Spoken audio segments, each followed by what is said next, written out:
El periodo de los gobiernos radicales. Las sucesivas crisis derivadas del ciclo de altos precios del salitre y la feroz depresión económica global del año 29, sumada a la renovada vigencia de las consignas socialistas, comunistas y anarquistas, estaban exigiendo a los políticos en todo el mundo, y especialmente en América Latina, un ajuste hacia una mayor participación del Estado en la economía, como forma de hacerse cargo de la precaria realidad económica que vivían vastos sectores de la población.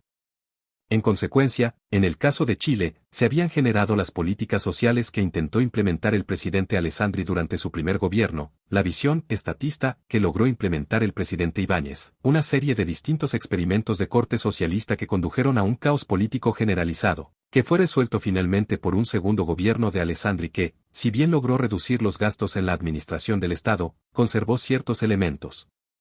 estatistas heredados de sus antecesores, tales como la participación del Estado en algunas empresas estratégicas, a través de las cuales se continuó incrementando la participación del Estado en la economía. 3 presidentes pertenecientes al Partido Radical se sucedieron consecutivamente al término del segundo periodo del presidente Alessandri. Los 3 presidentes radicales buscaron representar un equilibrio entre las crecientes funciones del Estado y una economía que avanzara hacia el desarrollo, para lo cual profundizaron la política del Estado empresario principalmente a través de la creación de la Corporación de Fomento de la Producción, Corfo, la que en pocos años logró convertirse en una fuerte impulsora de la industrialización del país y creadora de numerosas empresas emblemáticas de Chile. El periodo de los gobiernos radicales se prolongó durante 14 años y debió enfrentar un terrible terremoto con epicentro en Chillán, y que afectó principalmente a las provincias del centro-sur del país. Adicionalmente, los gobiernos radicales debieron enfrentar problemas internacionales derivados de la Segunda Guerra Mundial. El tamaño del Estado se siguió incrementando durante el periodo de los gobiernos radicales.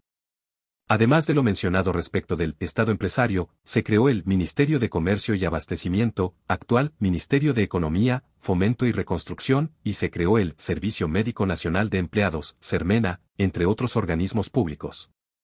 Bajo el liderazgo de Clotario Blest y a pesar de ser hasta entonces considerado ilegal, el creciente número de trabajadores públicos comenzó a organizarse en sindicatos, ejerciendo presión en favor de los derechos de los trabajadores públicos, lo que hacía cada vez más pesada la carga estatal, fomentaba la inflación y politizaba el acceso a los cargos y trabajos al interior de la administración del Estado. Pronto los funcionarios públicos se estaban plegando en masa a los grupos de pobladores, obreros, indígenas y estudiantes que formaban las bases del Partido Comunista. Pronto los distintos presidentes radicales fueron rivalizando con las distintas facciones de socialistas y comunistas que los apoyaron para llegar al poder. La situación llegó a su punto cúlmine durante el periodo del presidente González Videla quien, habiendo representado al ala izquierdista dentro del Partido Radical y habiendo accedido a la presidencia contando con el apoyo de los comunistas y particularmente del poeta comunista Pablo Neruda, llegó a rivalizar tan drásticamente con sus ex camaradas, que promovió la dictación de una ley que ilegalizó al Partido Comunista y terminó gobernando con representantes de la derecha, primero, y posteriormente con miembros del socialcristianismo. Mientras los gobiernos radicales invertían fuertemente en estatizar buena parte de la red ferroviaria nacional, iba ganando espacio el transporte a través de microbuses en desmedro del transporte público ferroviario, lo que provocó severas críticas de parte de distintos sectores políticos producto de la falta de oportunidad con que el Estado estaba efectuando tan cuantiosas inversiones. Paralelamente, la industria salitrera continuaba su decadencia, y vivía un periodo de reorganizaciones y numerosos cierres de legendarias oficinas salitreras. Durante este periodo comenzó a operar la primera central termoeléctrica del país, en tiempos en que la variable medioambiental todavía no representaba una preocupación sentida para la ciudadanía, sin perjuicio de lo cual, se crearon durante este periodo los parques nacionales de Puyehue y del Cabo de Hornos. Paralelamente, la Armada de Chile instaló la primera base antártica nacional, preocupándose por ejercer soberanía dentro de este importante territorio.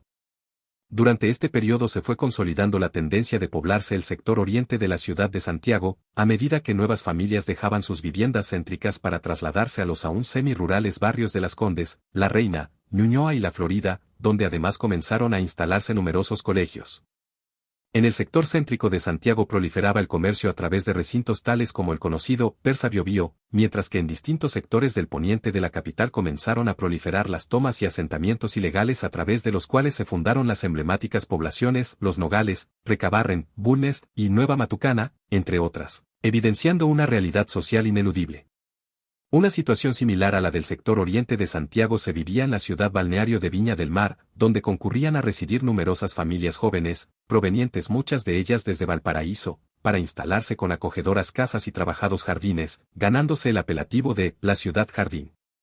Un modelo similar siguió el balneario de Santo Domingo, que se fundó durante este periodo, mientras que el balneario de Algarrobo se convertía en la capital náutica del país gracias a la instalación del emblemático Club de Yates de Algarrobo.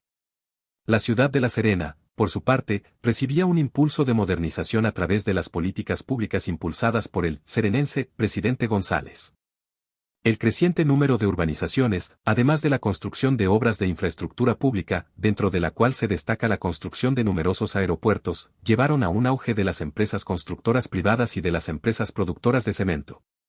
También, dentro del ámbito productivo, fue muy importante la labor que realizaron los laboratorios farmacológicos privados, tales como Andrómaco y Recalcine, para producir una serie de medicamentos que fueron consumidos por los chilenos en momentos en que se hacía muy difícil la importación de medicamentos desde el extranjero, debido a la Segunda Guerra Mundial. El consumo de medicamentos por esos años se estaba consolidando como una parte importante de la cultura de consumo nacional, y algunas las recetas de medicamentos creadas por los laboratorios chilenos alcanzaron un gran prestigio a nivel internacional.